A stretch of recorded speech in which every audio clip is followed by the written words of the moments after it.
Edgar Allan Poe. El entierro prematuro. Hay ciertos temas de interés absorbente, pero demasiado horribles para ser objeto de una obra de ficción. El mero escritor romántico debe evitarlos si no desea ofender o desagradar. Solo se los usa con propiedad cuando lo severo y lo majestuoso de la verdad los santifican y los sostienen. Nos estremecemos con el más intenso de los dolores agradables ante los relatos del paso del Beresina, del terremoto de Lisboa, de la peste de Londres y de la matanza de San Bartolomé, o la asfixia de los 123 prisioneros en el Pozo Negro de Calcuta. Pero en estos relatos lo más excitante es el hecho, la realidad, la historia. Como invenciones nos inspirarán simple aversión. He mencionado algunas de las más destacadas y augustas calamidades que registra la historia, pero en ellas el alcance, no menos que el carácter de la calamidad, es lo que con tanta vivacidad impresiona la imaginación. No necesito recordar al lector que, del largo y horripilante catálogo de miserias humanas, podría haber elegido muchos ejemplos individuales más llenos de sufrimiento esencial que cualquiera de estos vastos desastres generales. La verdadera desgracia, el infortunio por esencia, es particular, no difuso. Agradezcamos a Dios misericordioso que los horribles extremos de agonía sean soportados por el hombre solo y nunca por el hombre en masa. Ser enterrado vivo es, fuera de toda discusión, el más terrible de los extremos que jamás haya caído en suerte al simple mortal. Que ha caído con frecuencia, con mucha frecuencia, nadie capaz de pensar lo negará. Los límites que separan la vida de la muerte son, en el mejor de los casos, vagos e indefinidos. ¿Quién puede decir dónde termina una y dónde empieza la otra? Sabemos que hay enfermedades en las cuales se produce una cesación total de las funciones aparentes de la vida, y, sin embargo, esa cesación es una simple suspensión para darle su justo nombre. Hay tan solo pausas temporales en el incomprensible mecanismo. Transcurrido cierto período, algún misterioso principio oculto pone de nuevo en movimiento los mágicos piñones y las ruedas de hechicería. La cuerda de plata no estaba suelta para siempre, ni irreparablemente roto el vaso de oro. Pero, entretanto, ¿dónde se hallaba el alma?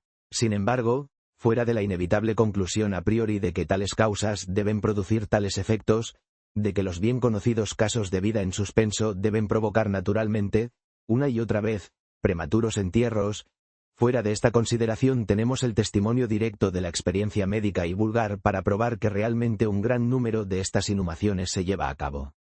Yo podría referir de inmediato, si fuera necesario, 100 ejemplos bien probados.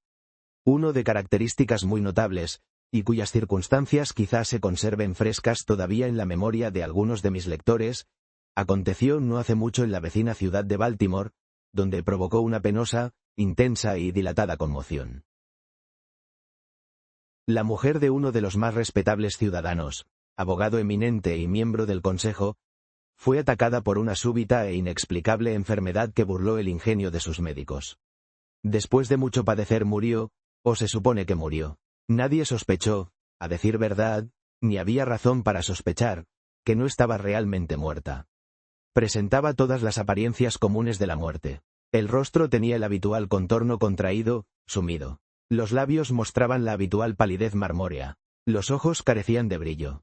Faltaba el calor. Las pulsaciones habían cesado. Durante 3 días el cuerpo estuvo sin enterrar, y en ese tiempo adquirió una rigidez pétrea.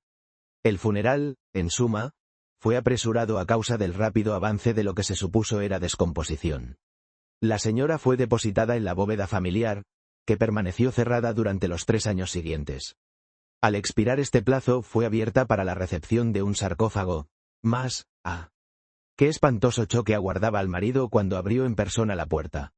Al empujar los batientes, un objeto vestido de blanco cayó rechinando en sus brazos. Era el esqueleto de su mujer con la mortaja todavía puesta. Una cuidadosa investigación brindó la evidencia de que había revivido 2 días después de su sepultura, que su lucha dentro del ataúd había provocado la caída de éste desde un nicho o estante al suelo, y que al romperse el féretro pudo salir de él. Apareció vacía una lámpara que había quedado accidentalmente llena de aceite dentro de la tumba. Quizás se hubiera agotado, sin embargo, por evaporación.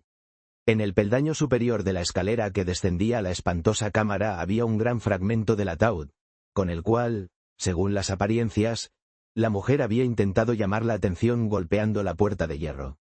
Mientras lo hacía, probablemente, se desmayó o quizá murió de puro terror, y al caer, la mortaja se enredó en alguna pieza de hierro que se proyectaba hacia adentro. Allí quedó y así se pudrió, erecta. En el año 1810 hubo en Francia un caso de inhumación prematura, rodeado de circunstancias que justifican ampliamente el aserto de que la verdad es más extraña que la ficción. La heroína de la historia era Mademoiselle Victorine Lafourcade, una joven de ilustre familia, rica y de gran belleza. Entre sus numerosos cortejantes se contaba Julien Bossuet, un pobre literato periodista de París. Su talento y su afabilidad general lo habían señalado a la atención de la heredera, quien parecía haberse enamorado realmente de él, pero su orgullo de casta la decidió, por último, a rechazarlo y a casarse con un tal Monsieur Renel, banquero y diplomático de cierta distinción. Después del matrimonio, este caballero descuidó a su mujer y quizá llegó a maltratarla de hecho. Después de pasar juntos algunos años desdichados, ella murió. Por lo menos, su estado semejaba tanto la muerte que engañó a todos quienes la vieron. Fue inhumada no en una bóveda, sino en una tumba común, en su aldea natal. Lleno de desesperación, y todavía inflamado por el recuerdo de su profundo cariño, el enamorado viaja de la capital a la remota provincia donde se encuentra la aldea, con el propósito romántico de desenterrar el cuerpo y apoderarse de sus exuberantes trenzas. Llega a la tumba, a medianoche desentierra el ataúd, lo destapa y, en el momento de desprender el cabello, lo detienen los ojos de la amada, que se abren. La mujer había sido enterrada viva. La vitalidad no había desaparecido del todo, y las caricias del enamorado la despertaron del letargo que fuera equivocadamente tomado por la muerte. El joven la llevó frenética a su alojamiento en la aldea. Empleó ciertos poderosos reconstituyentes aconsejados por no pocos conocimientos médicos. Al fin, ella revivió. Reconoció a su Salvador. Permaneció con él hasta que, lenta y gradualmente, recobró toda su salud. Su corazón no estaba empedernido, y esta última lección de amor bastó para ablandarlo. Lo entregó a Bossuet. No volvió más junto a su marido. Ocultando su resurrección, huyó con su amante a América. 20 años después, los dos regresaron a Francia, persuadidos de que el tiempo había cambiado tanto la apariencia de la señora que sus amigos no podrían reconocerla. Pero se equivocaron, pues al primer encuentro Monsieur Renel reconoció, efectivamente, a su mujer y la reclamó. Ella rechazó el reclamo y el tribunal la apoyó, resolviendo que las peculiares circunstancias, junto con el largo lapso transcurrido, habían abolido, no solo desde el punto de vista de la equidad, sino legalmente la autoridad del marido. La revista de cirugía de Leipzig, publicación de gran autoridad y mérito, que algunos libreros americanos harían bien en traducir y editar, relata en uno de los últimos números un suceso muy penoso que presenta las características en cuestión.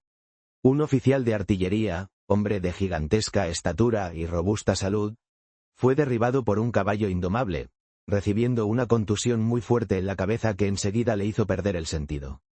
Tenía una ligera fractura de cráneo, pero sin peligro inmediato. La trepanación se realizó con éxito. Se le practicó una sangría y se adoptaron otros muchos métodos comunes de alivio.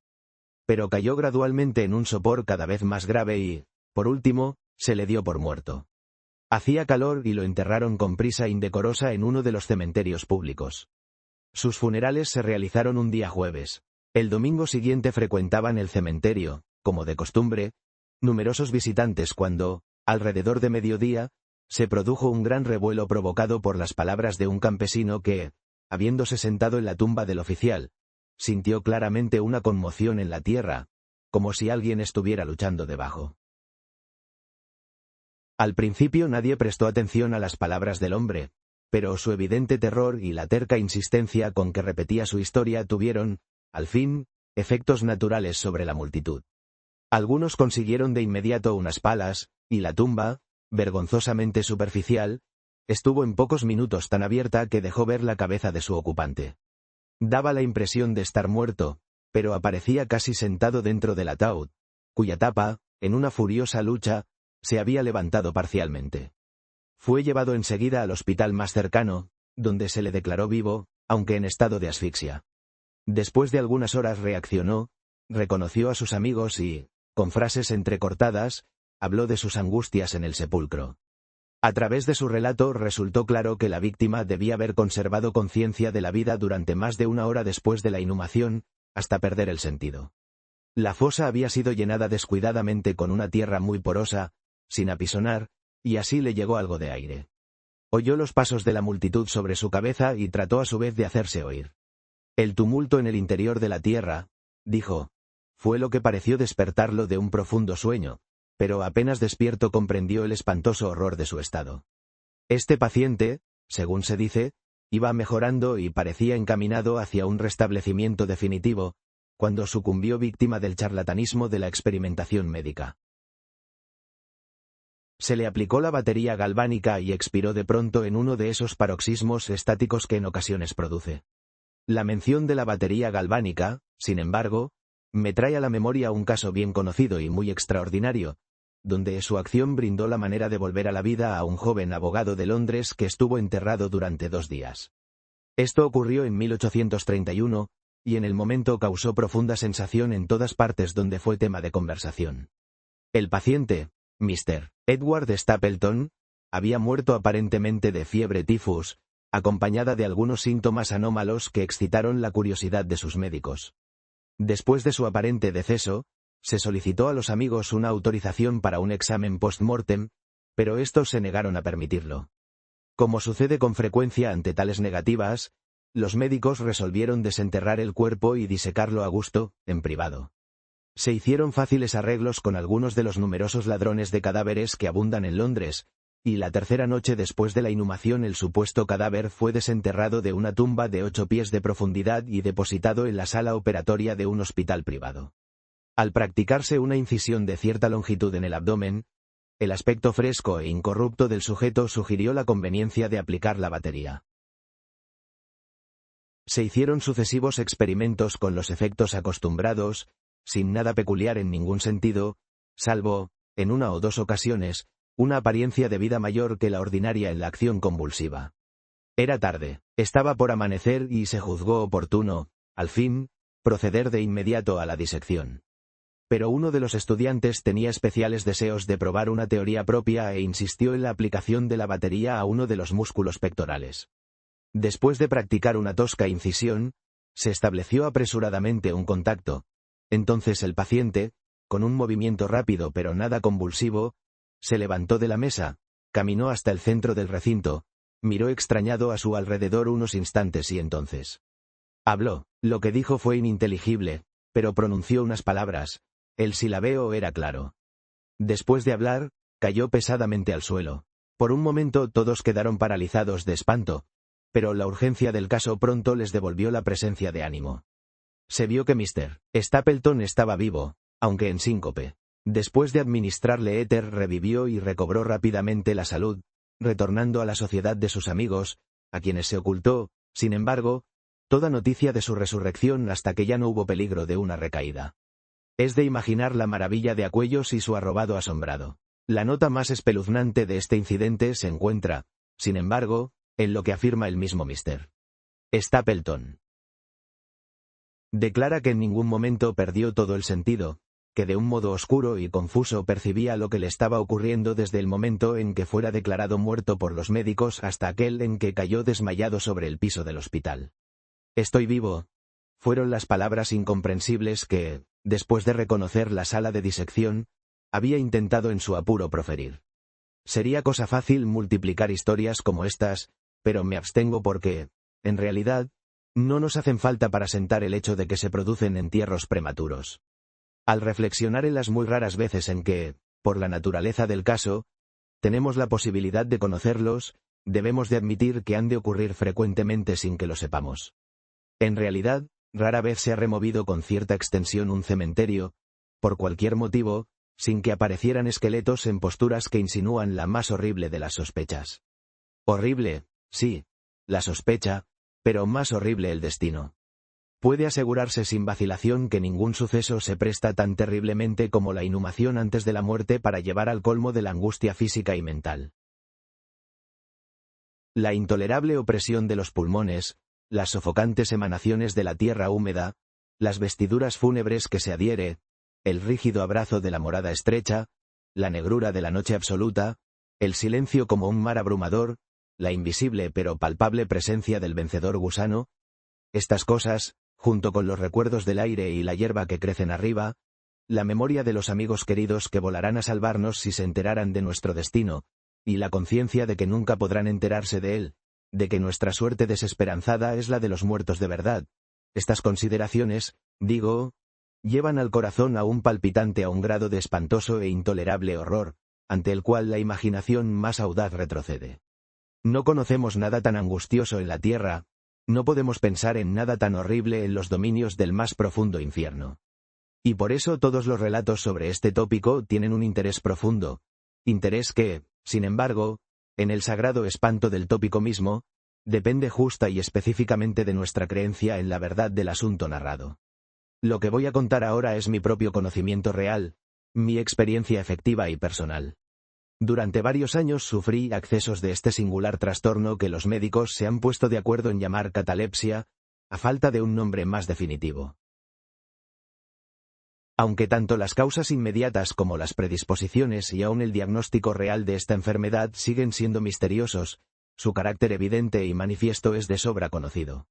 Las variaciones parecen ser especialmente de grado. A veces el paciente yace solo un día, o un período aún más breve, en una especie de exagerado letargo.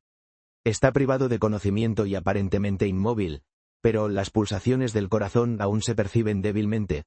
Quedan algunas huellas de calor, una ligera coloración se demora en el centro de las mejillas y, aplicando un espejo a los labios, podemos descubrir una torpe, desigual y vacilante actividad de los pulmones. Otras veces el trance dura semanas y aún meses, mientras el examen más minucioso y las más rigurosas pruebas médicas no logran establecer ninguna distinción material entre el estado del paciente y lo que concebimos como muerte absoluta. Muy a menudo lo salvan del entierro prematuro sus amigos, que los habían ya atacado de catalepsia, y la consiguiente sospecha, pero sobre todo lo salva su apariencia incorrupta. La enfermedad avanza, por fortuna, gradualmente. Las primeras manifestaciones, aunque marcadas, son inequívocas. Los ataques son cada vez más característicos y cada uno dura más que el anterior. En esto reside la seguridad principal en cuanto a la inhumación. El desdichado cuyo primer ataque tuviera el carácter grave que en ocasiones se presenta, sería casi inevitablemente depositado vivo en la tumba. Mi caso difería en características sin importancia de los mencionados en los libros de medicina. A veces, sin ninguna causa aparente, me sumía poco a poco en un estado de semisíncope, o casi desmayo, y ese estado, sin dolor, sin capacidad para moverme o para hablar o pensar, pero con una confusa conciencia letárgica de vida y de la presencia de aquellos que rodeaban mi lecho, duraba hasta que la crisis de la enfermedad me devolvía, de improviso, el perfecto conocimiento. Otras veces el acceso era rápido, fulminante. Me sentía enfermo, aterido, helado, con vértigo y, de pronto, caía postrado. Entonces todo estaba vacío semanas enteras, y negro, silencioso, y la nada se convertía en el universo.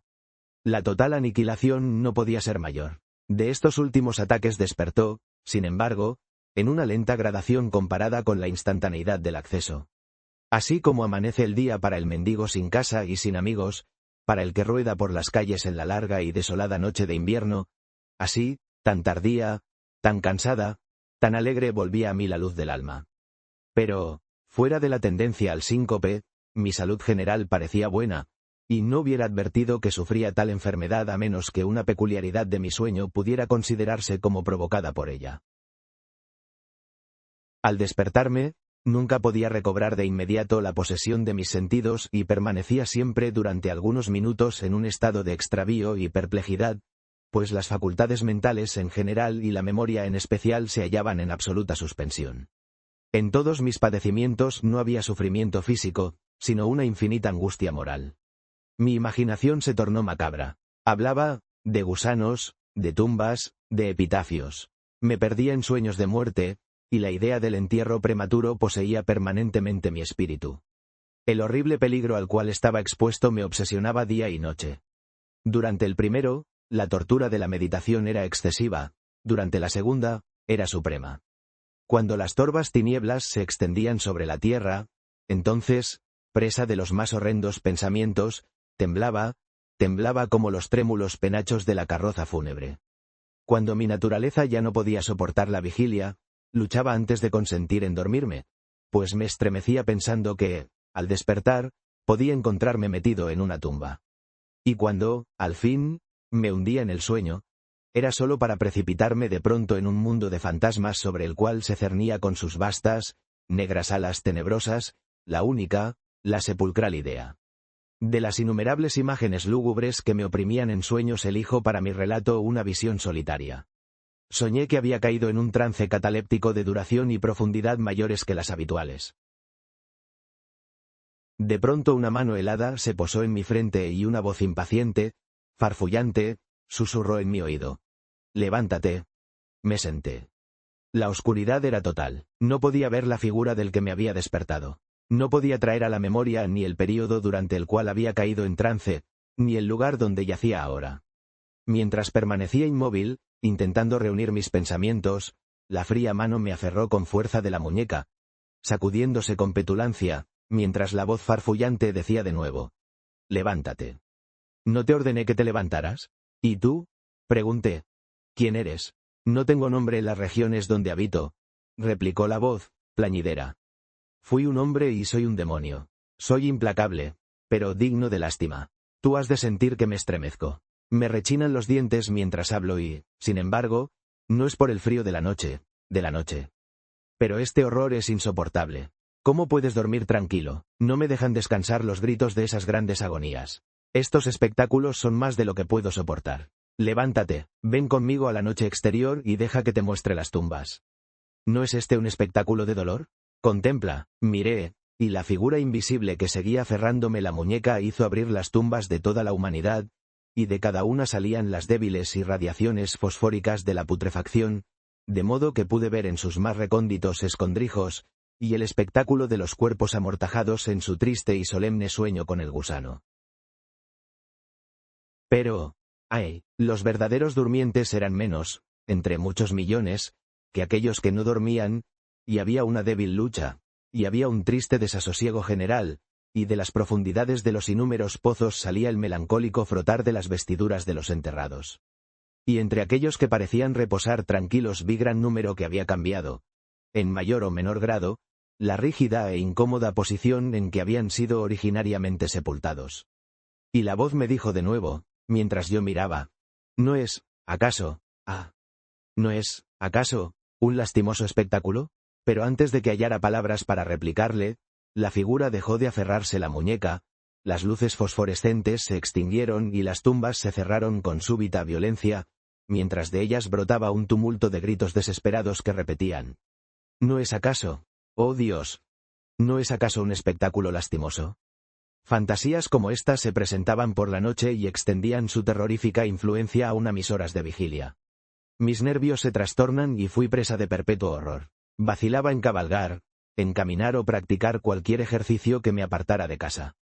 En realidad, ya no me atrevía a confiar en mí mismo fuera de la inmediata presencia de aquellos que conocían mi propensión a la catalepsia, por miedo de que, en uno de mis habituales ataques, me enterraran antes de que se determinara mi verdadero estado. Dudaba del cuidado, de la fidelidad de mis amigos más queridos.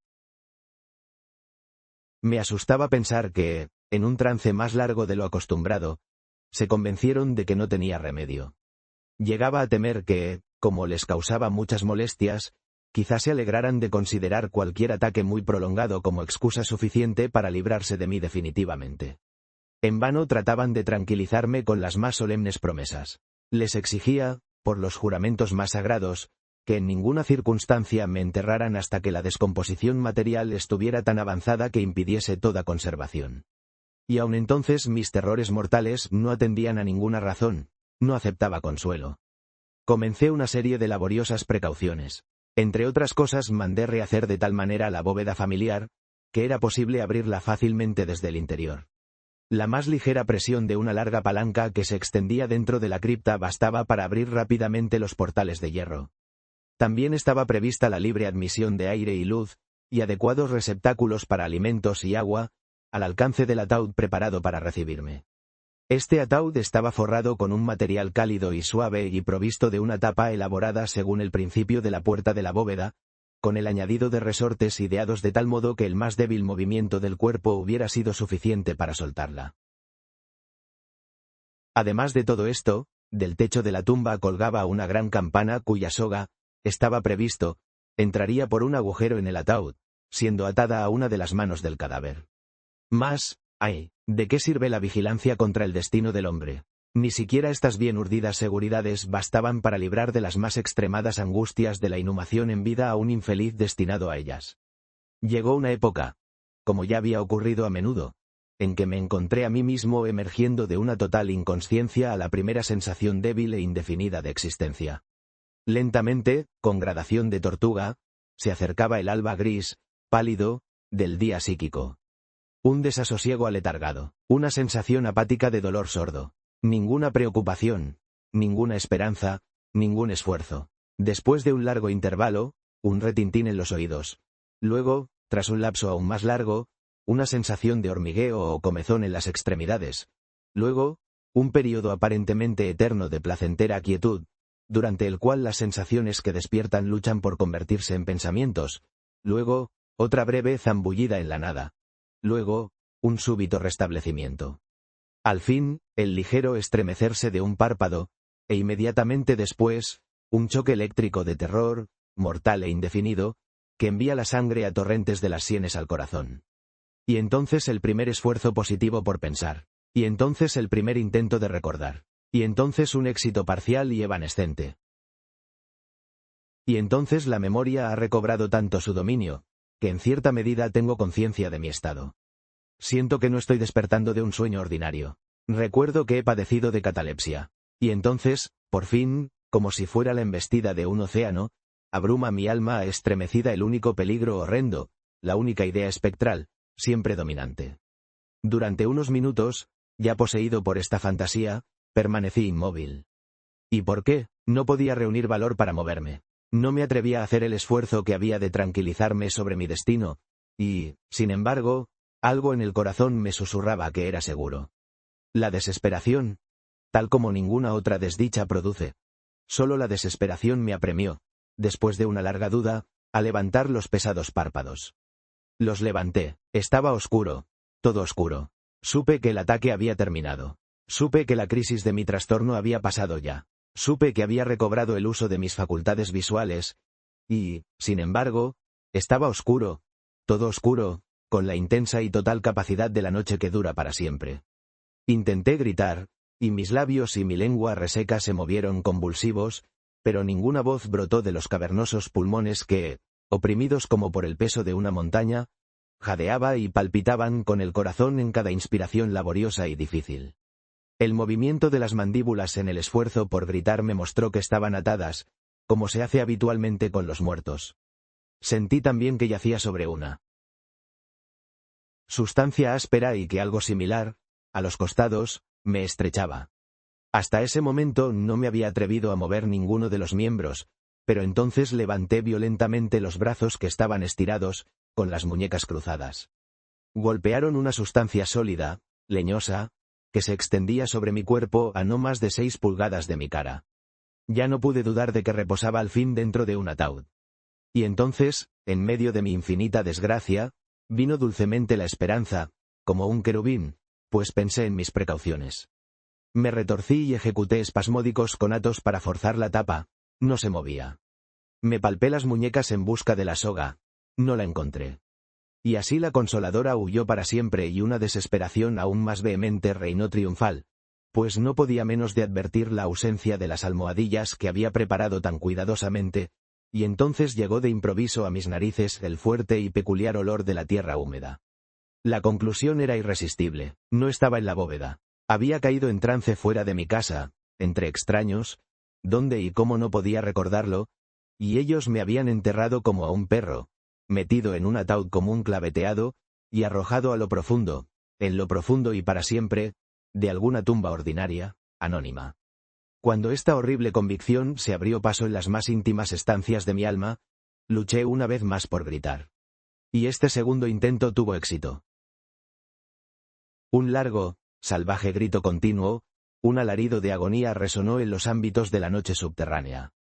«Vamos, vamos, ¿qué es eso?», dijo una voz áspera, en respuesta. ¿Qué diablos pasa ahora? Dijo un segundo. Fuera de ahí, exclamó un tercero. ¿Por qué aulla de esa manera, como si fuese un gato montés? Dijo un cuarto. Y entonces unos individuos muy rústicos me sujetaron y me sacudieron sin ceremonias. No me despertaron de mi sueño, pues estaba bien despierto cuando grité, pero me devolvieron a la plena posesión de mi memoria. Esta aventura ocurrió cerca de Richmond, en Virginia. Acompañado de un amigo me había internado, en una expedición de caza, varias millas abajo a orillas del río James. Se acercaba la noche cuando nos sorprendió una tormenta. La cabina de una pequeña chalupa anclada en la corriente y cargada de tierra vegetal nos brindó el único abrigo disponible. Le sacamos el mayor provecho posible y pasamos la noche a bordo. Me dormí en una de las dos únicas literas.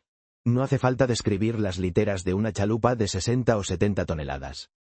La que yo ocupaba no tenía ropa de cama. Su ancho era de 18 pulgadas. La distancia entre el fondo y la cubierta era precisamente la misma. Me resultó dificilísimo introducirme en ella.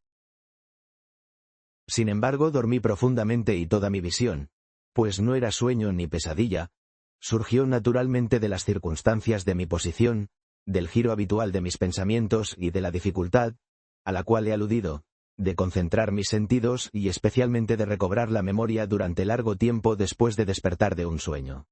Los hombres que me sacudieron eran la tripulación de la chalupa y algunos jornaleros contratados para cargarla. De la carga misma procedía el olor a tierra. La venda alrededor de las mandíbulas era un pañuelo de seda con el cual me había atado la cabeza a falta de mi acostumbrado gorro de dormir. Las torturas sufridas fueron indudablemente iguales en aquel momento a las de la verdadera sepultura. Eran espantosas, de un horror inconcebible, pero del mal procede el bien, porque su mismo exceso provocó en mi espíritu una inevitable reacción. Mi alma adquirió vigor, adquirió temple. Viajé al extranjero, hice vigorosos ejercicios, respiré al aire libre del cielo. Pensé en otros temas que la muerte. Dejé a un lado mis libros de medicina. Quemé a Buchan. No leí más pensamientos nocturnos, ni grandilocuencias sobre cementerios, ni cuentos de miedo como este. En poco tiempo me convertí en un hombre nuevo y viví una vida de hombre.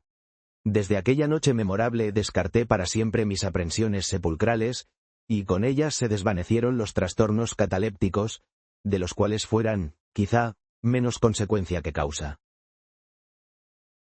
Hay momentos en que, aun para el sereno ojo de la razón, el mundo de nuestra triste humanidad puede cobrar la apariencia del infierno, pero la imaginación del hombre no es gratis para explorar con impunidad todas sus cavernas. ¡Ay! La torva legión de los terrores sepulcrales no puede considerarse totalmente imaginaria, pero, como los demonios en cuya compañía Afrasiab realizó su viaje por el Oxus, deben dormir o nos devorarán, debemos permitirles el sueño, o pereceremos. Fin de la historia. Si te gustó, dale like, suscríbete, y cuéntanos en los comentarios qué parte fue tu favorita. Nos vemos en la próxima aventura.